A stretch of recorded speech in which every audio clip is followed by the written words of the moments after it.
الحمدللہ رب العالمین والصلاة والسلام علی سید الانبیاء والمرسلین اما بعد فاعوذ باللہ من الشیطان الرجیم بسم اللہ الرحمن الرحیم۔ معزز سامعین اکرام، السلام علیکم ورحمۃ اللہ وبرکاتہ۔ آج کی اس ویڈیو میں انشاءاللہ العزیز مدنی قاعدہ کورس میں سبق نمبر 1 کا آغاز کریں گے حروف تہجی کے متعلق۔ اس سے پہلے کہ سبق کا آغاز ہو، آئیں سبق یاد کرنے کی اور یاد رکھنے کی ہم دعا پڑھ لیتے ہیں۔ اللہم افتح علینا حکمتک وانشر علینا رحمتک یا ذا الجلال والاکرام۔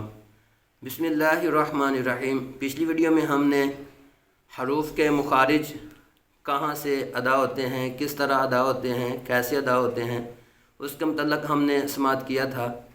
آج کی اس ویڈیو میں ہم انشاءاللہ العزیز سبق نمبر 1 حروف تہجی، جن کو حروف مفردات بھی کہتے ہیں، اس کے متعلق ہم سماعت کریں گے۔ اس سے پہلے کہ ویڈیو کو آگے بڑھائیں، آپ سب سے گزارش ہے کہ اس چینل کو سبسکرائب کر دیں اور بیل آئیکن کو بھی پریس کر دیں تاکہ جو مزید ویڈیو مدنی کورسز کی آئیں گی وہ آپ تک پہنچتی رہیں۔ آپ سب سے گزارش ہے کہ اس چینل کو سبسکرائب کر دیں۔ جزاکم اللہ خیرہ۔ حروف مفردات یعنی حروف تہجی 29 ہیں۔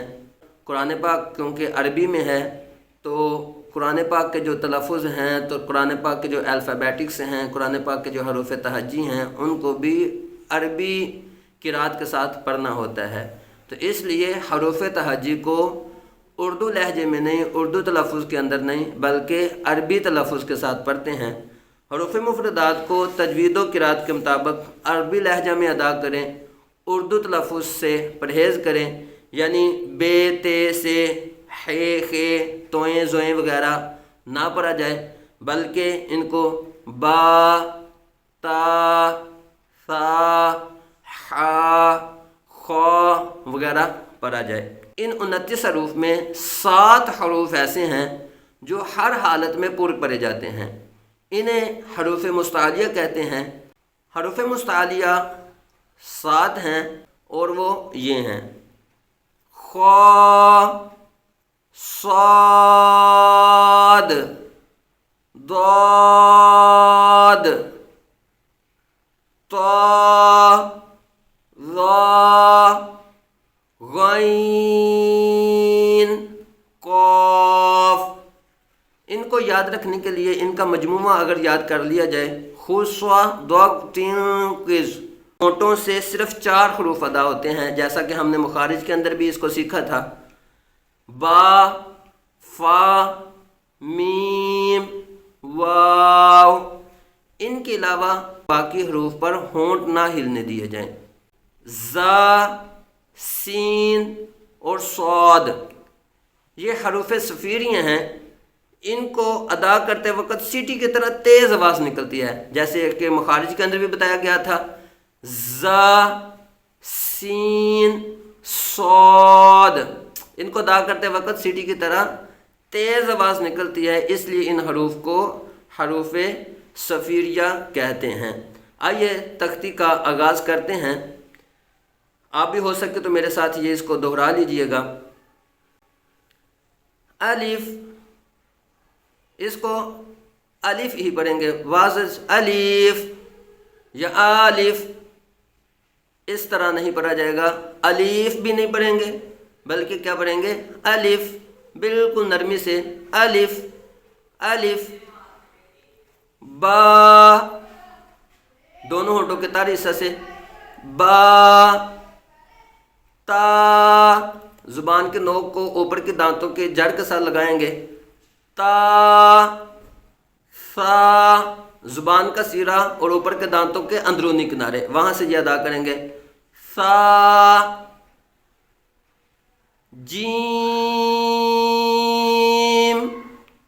حا، خا، دال، ذال، را، زا، سین، شین، صاد ضاد طا ظا عین غین فا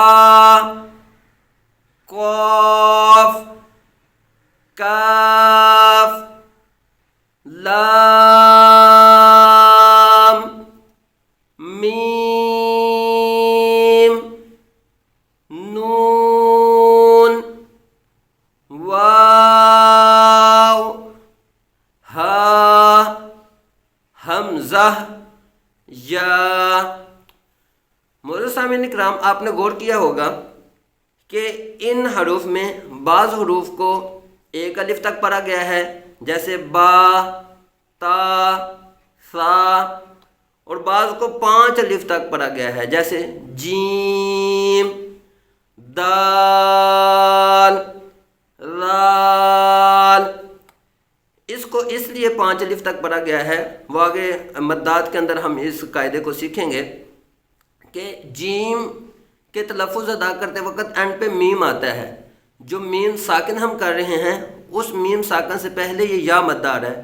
یہ جیسے دیکھیے، آپ غور کیجئے، جیم کے آگے یہ تلفظ کے ساتھ جیم لکھا گیا ہے، مکمل حروف کے ساتھ، جیم، یا زیر جی، میم آگے ساکن کیا گیا، جیم۔ تو یہاں میم ساکن سے پہلے دیکھیے گا یہ یا مدہ ہیں، تو اس طرح جہاں یہ مدات کا قاعدہ پایا جا رہا ہے حروف کو ادا کرتے وقت، وہاں اس کا مدات کا خیال رکھتے ہوئے ان کو کھینچا گیا ہے۔ تو اس لیے جیم، دال، رال، سین، شین، صاد، ضاد، عین، غین، قاف، کاف، لام، میم، نون، ان حروف کو جو ہے وہ 5 الف تک کھینچا گیا ہے، اور باقی حروف کو جہاں ان کے قواعد ہیں اس کے مطابق ادا کیا گیا ہے۔ ان حروف کو ادا کرتے وقت آپ نے یہ بھی ذہن میں رکھنا ہے کہ حروف کو بالخصوص لام، نون اور اس طرح کے وہ حروف جن کو ادا کرتے وقت خدشہ ہوتا ہے کہ یہ ناک میں ادا کیے جائیں گے، تو کسی بھی حروف کو ناک سے ادا نہیں کرنا، کیونکہ ناک سے ادا کرنے کو تطنین کہتے ہیں، جو کہ حرام ہے۔ آپ نے کوشش کرنی ہے کہ ان حروف کو صحیح اپنی آواز کے ساتھ، جو ریئل آواز ہے اس آواز کے ساتھ ان حروف کو ادا کرنے کی کوشش کرنی ہے، بناوٹی آواز نہیں نکالنی، عربی لہجے کے ساتھ ان حروف کو پڑھنا ہے۔ امید کرتا ہوں کہ آپ کو یہ سبق نمبر 1 جو ہے وہ سمجھ میں آ گیا ہوگا۔ آپ اس کی پریکٹس جتنی زیادہ کریں گے، سبق نمبر 1 ہی سارے مدنی قاعدے کی بنیاد ہے، سبق نمبر 1 ہی مکمل ناظرہ قرآن پاک کی بنیاد ہے۔ تو لہٰذا جتنا ہو سکے سبق نمبر 1 کو بار بار پڑھیں، تلفظ کے ساتھ پڑھیں، اس کی جس طرح ادائیگی کی جاتی ہے اس طرح ادا کرنے کی اس کو کوشش کریں۔ اس ویڈیو کو بار بار دیکھیں گے، بار بار سنیں گے اور میرے ساتھ آپ دہرائیں گے تو امید کرتا ہوں کہ آپ اس کو سمجھ سکیں گے۔ دعا ہے کہ اللہ پاک ہمیں قرآن پاک کو صحیح طریقے کے ساتھ سمجھنے کی، اس کو پڑھنے کی، اس پر عمل کرنے کی توفیق عطا فرمائے۔ آمین بجاہ النبی الامین صلی اللہ علیہ وآلہ وسلم۔ السلام علیکم ورحمۃ اللہ وبرکاتہ۔